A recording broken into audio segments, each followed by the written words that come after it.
Technologie, travail et qualité de vie.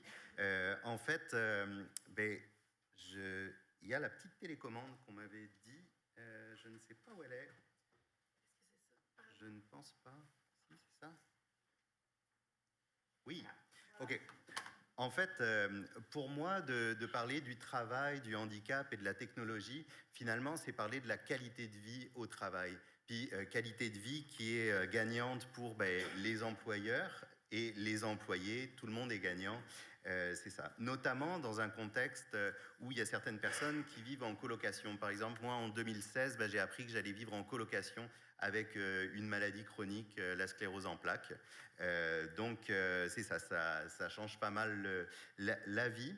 Et donc, je vais vous parler de qualité de vie au travail à travers mon expérience et puis certains outils technologiques que j'ai pu utiliser ou patenter. Voilà.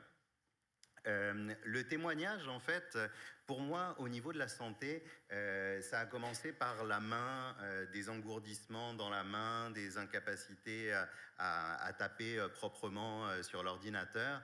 Ensuite, les pieds, des douleurs, des inconforts. Là, on était dans la zone du handicap invisible, ce qui est peu discuté en milieu de travail, tout ce qui est handicap invisible, et il y a peu de sensibilisation. Puis ensuite, des brûlures, des sensations comme on me plantait des aiguilles dans les pieds. Puis tout ça a amené une charge mentale et puis aussi une organisation, une gestion de l'énergie aussi que j'ai dû mettre en place. Au niveau des technologies, je ne sais pas pourquoi la présentation s'est décalée un peu, mais c'est pas grave. J'ai utilisé différentes choses, de la souris ergonomique jusqu'à plus récemment la réalité virtuelle, l'impression 3D. Donc je vais vous parler un peu de ce parcours. Juste un petit rappel, les incapacités, c'est juste une question de temps. Moi, j'ai l'habitude de dire à mes amis, je marche avec une canne, mais finalement, j'ai de l'avance sur toi. À un moment donné, ça va t'arriver aussi. Puis, à la limite, tu pourrais regarder un peu comment je m'organise, parce que ça soit par un accident, que ça soit par du vieillissement, mais on est tous en processus de déclin physique et de déclin cognitif. C'est comme ça. Et on n'est pas prêt. Personne n'est prêt. Et la société n'est pas prête. Et les milieux de travail sont pas prêts non plus. Voilà. Donc ce petit rappel. Puis aussi, au niveau étymologique, handicap, c'est hand in cap, c'est la main dans le chapeau. C'était un jeu de hasard, en fait, vous pourrez aller voir en Angleterre et tout, mais il y a vraiment une question de hasard aussi quand c'est pas comme de naissance. Donc juste ce petit rappel. Statistique Canada a identifié, a classifié les handicaps, notamment vision, ouïe, mobilité, flexibilité, dextérité, etc. Et en fait, il y a plus de 27% de la population active qui déclare avoir un ou plusieurs de ces incapacités. Donc c'est quand même énorme. Et ce sont des personnes qui sont souvent, assurément, sous-représentées dans les milieux de travail. Un petit exemple quand j'ai commencé à marcher avec une canne, il fallait que j'aille de rencontre en rencontre sur le milieu du travail avec mon ordinateur portable, mon cellulaire, un calepin, mon crayon. Ça cause vraiment de la frustration et tout, c'est pas facile. Je suis tombé plusieurs fois, j'ai fait tomber mon ordinateur, j'ai rien brisé, voilà. Donc ça, c'est un exemple très concret de situation. Par rapport à cet exemple, ça m'a fait penser à, oui, on veut parler de nouvelles technologies, mais nouvelles technologies, c'est pour qui ? Finalement, moi, à un moment donné, j'ai découvert qu'il existait des crayons qu'on pouvait se mettre à la poche, puis c'est des crayons de menuisier ou de charpentier, c'est des gens qui ont l'habitude d'avoir besoin de leurs crayons quand ils se déplacent dans leur atelier et tout, puis ça vient dans des fourreaux, donc on peut dégainer son crayon, mais au moins ça permet de se déplacer avec ça. Donc pour moi, ça, c'était une nouvelle technologie. Par la suite, je me suis mis, par exemple, à l'impression 3D. L'impression 3D, c'est des filaments de plastique qui sont chauffés, on dépose couche par couche, on crée des objets en 3D. Donc par exemple, sur ma canne, j'ai fait un accessoire en jaune, là, en impression 3D, où je mets un aimant, puis je pose mon téléphone dessus, puis je peux me déplacer, etc. Waouh! Je pense que je vais faire un stand, je vais en vendre, voilà. Mais c'est ça. Donc c'est du patentage, mais ça m'aide, puis même pour faire mes courses, pour avoir la liste de courses et tout, pour me déplacer. Donc voilà. Et par exemple aussi pour que ma canne ne tombe pas sur mon bureau de travail. Ça, c'est un enjeu pour les personnes qui marchent avec des cannes, que bah, ça tombe toujours les cannes quand on les pose. Donc, et puis aussi, enfin voilà. Bon. Euh, et puis aussi, plus récemment, il y a quelques années quand même, je me suis mis à la réalité virtuelle pour découvrir aussi qu'on pouvait avoir une immersion dans des environnements où on peut rencontrer du monde, travailler avec du monde et des environnements vraiment chouettes et inspirants. Voilà, on va y revenir. Mobilité et milieu de travail. En fait, en côtoyant les centres de réadaptation, j'ai appris que chaque mouvement, c'est la contraction d'un muscle et la décontraction d'un autre muscle. Et ça, quand j'étais travailleur autonome, je l'ai beaucoup utilisé pour parler de la mobilité organisationnelle. Pour pouvoir évoluer en tant qu'organisation, pour pouvoir continuer à avancer, il faut renforcer des compétences et assouplir des pratiques. Et je pense que c'est ça dont il est question quand on parle de personnes en situation de handicap, en milieu de travail. Il y a réellement des compétences à renforcer et des pratiques à assouplir. Autrement, on n'y arrivera pas. J'utilise une diversité d'aides technologiques, en fait, par exemple pour la concentration, la mémoire, l'organisation du temps, la gestion du temps et de l'énergie, des choses qui sont issues, par exemple, du domaine de l'éducation spécialisée. Time Timer, c'est comme des représentations visuelles du temps qui passe, que j'ai actuellement pour suivre la présentation, et je me dis que je vais peut-être un peu en retard. Donc voilà, des applications sur cellulaire ou sur la montre intelligente aussi que j'utilise. Pour l'audition, donc ça c'est des casques à conduction osseuse. Ça a été développé plus dans le milieu du sport pour des gens qui font de la course à pied mais qui veulent être conscients de leur environnement. Et donc, au lieu de se mettre dans les oreilles, ça se met sur les tempes et par conduction osseuse, ça transmet le son. Donc, ça permet, quand on marche avec une canne, d'être conscient de son environnement. Voilà, donc c'est vraiment très pratique. Puis ça envoie aussi les rappels où ça fait en sorte que je fais de la lecture par synthèse vocale et tout. J'embête pas mes collègues, voilà. Et puis il y a des casques aussi comme qui font le tour du cou, qui sont vraiment intéressants. Au niveau de la dextérité, pour taper à l'ordinateur, j'utilise des logiciels de reconnaissance vocale et Windows a énormément adapté en fait la reconnaissance vocale ces dernières années. Essayez la touche Windows H, vous allez voir un peu à quel point c'est efficace.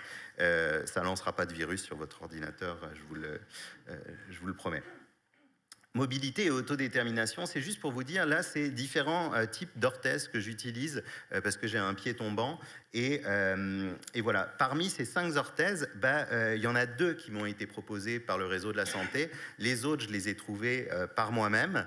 Et selon les conditions, j'utilise une ou l'autre. C'est juste pour dire que les personnes en situation de handicap sont les personnes qui connaissent le mieux leurs besoins.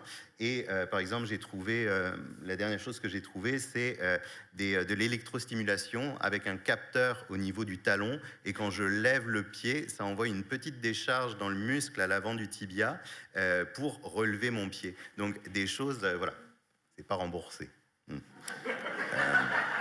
D'ailleurs, je vais faire une collecte de fonds là tout à l'heure pour me le rembourser. Technologie et cohérence organisationnelle. Juste un exemple, installer un logiciel de reconnaissance vocale sur mon ordinateur au travail, dans un de mes emplois, ça a été tout un défi parce que le gestionnaire me disait prends ça sur ton budget personnel. Il il y a une loi qui oblige les adaptations et tout. Non, je ne vais pas prendre ça sur mon budget personnel. Les TI, les technologies de l'information, ça pose des enjeux parfois de sécurité informatique, comme on n'est pas maître sur l'installation des logiciels et tout. Donc il faut que les gestionnaires parlent au RH, comprennent un peu ce que c'est la gestion RH des personnes en situation de handicap, éventuellement des subventions, que les TI comprennent aussi les besoins et l'importance d'installer. Donc voilà, que les collègues aussi comprennent. Donc il y a tout un écosystème autour des personnes en situation de handicap et tout ça, ça doit marcher ensemble. Autrement, on est dans l'errance, dans les cas d'exception, etc. En termes de certaines formes d'incapacité, au niveau de la flexibilité, moi j'ai des grandes raideurs dans une de mes jambes. Par exemple, en réalité virtuelle, j'intègre un coach qui me fait faire des étirements chez moi. Ça, c'est de la réalité mixte. J'ai mon casque et le coach est en face de moi. Donc ça pourrait être intégré dans les milieux du travail. Puis le prix d'un casque, c'est très faible par rapport à acheter un programme d'activité physique et tout. Voilà. Je fais de la boxe aussi. Puis là, le coach, il est au milieu des litières de nos chats. Donc en termes éthiques, c'est peut-être un peu moyen. Mais voilà. Je fais de la boxe aussi en réalité virtuelle. Je ne sais pas si ça va partir. Non, ça part pas. Là, il y avait une petite vidéo, en fait, où... Oups. Je vois une souris qui bouge, je contrôle rien. Bon, mais c'est pas grave. C'est des choses qu'on peut utiliser qui coûtent finalement très peu cher. Puis je fais de la boxe assis même parce que des fois au niveau des jambes, voilà, je suis pas très stable. Donc voilà, c'est des choses que j'utilise. Au niveau de la dextérité, j'utilise des claviers où je peux configurer des touches en reconnaissance vocale. Puis j'utilise aussi des manettes de jeux vidéo que je branche sur mon ordinateur. Parce qu'en termes de dextérité, finalement, l'industrie du jeu vidéo a bien compris comment optimiser. Puis vous compterez le nombre de pitons sur une manette, c'est absolument hallucinant. Et c'est quand même assez chouette pendant des zooms ou en regardant des PDF qu'on lit, de faire comme si on jouait aux jeux vidéo. Voilà. Au niveau de la douleur, j'utilise l'impression 3D, par exemple, aussi pour me faire des cales, pour m'étirer les mollets, voilà, ou autrement l'électrostimulation. Travail à distance et réalité virtuelle, là j'ai découvert aussi beaucoup d'espaces où on peut se plonger dans un environnement sur une montagne par exemple avec son ordinateur, son écran d'ordinateur, mettre un autre écran géant à côté de sa liste de tâches et tout. Enfin vraiment des solutions qui sont vraiment très intéressantes, puis rencontrer aussi du monde. Et il y a une détection des mouvements des doigts, de la bouche et tout. C'est vraiment moins plate que de regarder des gens sur Zoom.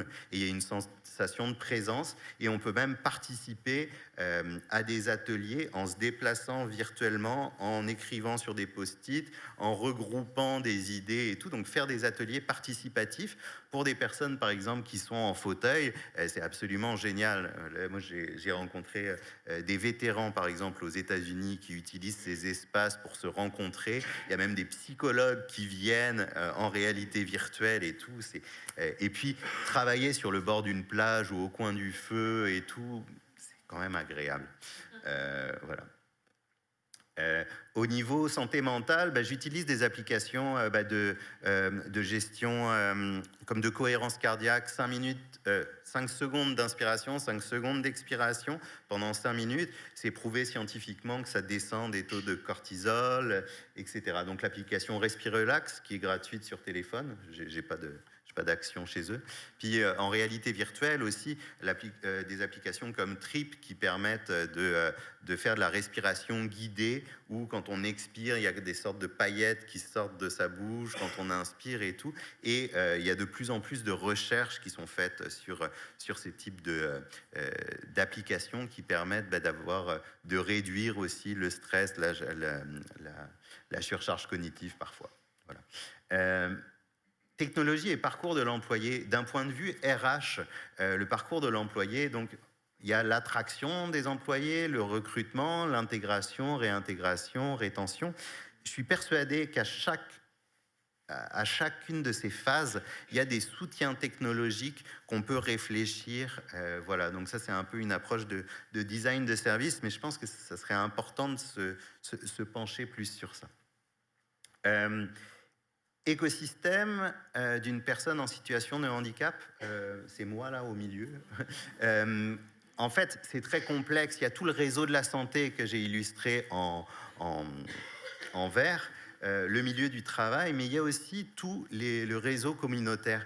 Et ça, c'est extrêmement important. J'en ai mentionné que quelques-uns. Moi, l'Épinière et Motricité Québec, Altergo, Comité consultatif personnes handicapées, pour ma part, la Société canadienne de sclérose en plaques. Et ça, c'est un écosystème que les employeurs n'ont pas forcément en tête et qui est fondamental. Il y a des aides, il y a des accompagnements, des programmes de réintégration au travail et tout. Et ça, le milieu du travail a tout intérêt à mieux comprendre cet écosystème et à se faire accompagner. Pour finir, on est presque à la fin, domaines et solutions technologiques. On a parlé de différents domaines et de solutions technologiques. Il y a deux choses qu'on n'a pas abordées, que j'ai pas abordées. Formation et sensibilisation des équipes fondamentales et aussi, par exemple, la réalité virtuelle. Là, il y a des expériences pour sensibiliser des personnes sur des situations de handicap ou des incapacités qui sont extrêmement bien faites. Là, j'en ai découvert beaucoup là, ces derniers temps. Et aussi les politiques et les structures inclusives, parce que s'il y a des technologies qui sont intégrées, mais ça n'est pas arrimé avec des politiques et des structures, c'est des coups d'épée dans l'eau, ça ne restera pas dans les organisations. Donc ça, c'est fondamental. Perspective, donc j'ai parlé un peu d'autodétermination, collaboration avec les expertises communautaires, que les milieux de travail puissent faire de la veille ou s'inspirer de ce qui est au niveau technologique, des aides financières. Puis aussi, là, je vous ai parlé, moi, j'utilise des choses qui sont du domaine, il y a des sportifs qui utilisent, comme éducation spécialisée, etc. C'est extrêmement important d'ouvrir un peu ces horizons pour avoir des solutions adaptées. Avoir des approches accessibilité universelle, parfait, je termine. Et puis aussi, tout ce que je vous ai présenté, c'est peut-être bon pour des personnes en situation de handicap, mais c'est bon pour tout le monde. C'est comme avoir plus de plaisir au travail, avoir du ludique, comme avoir de l'ergonomie et tout, c'est bon pour tout le monde. Donc, les personnes en situation de handicap permettent d'intégrer de l'innovation dans les organisations. Et l'innovation, d'un point de vue des organisations, ça va être se différencier au niveau de la compétition, avoir plus d'attractivité, plus de rétention, enfin, tout le monde est gagnant. Puis utiliser des approches de design de service, voilà. En préparant cette présentation, j'ai vraiment réalisé que ça prend du soutien au renforcement des compétences des organisations. Là, je rappelle un peu le mouvement, là. Et je pense qu'il y a quelque chose à créer de ce côté-là, avoir plus de soutien, parce que c'est pas parce qu'une technologie existe qu'elle va être utilisée, appropriée, pertinente pour les personnes. Donc voilà, je vous laisse sur ça et merci de votre attention. Puis j'avais deux questions, comme éventuellement pour la réflexion. Qu'est-ce qui pourrait aider, qu'est-ce qui pourrait nuire à l'intégration de ces technologies, puis qu'est-ce qu'on a à renforcer, puis qu'est-ce qu'on a à assouplir dans les milieux de travail. Voilà, un grand merci.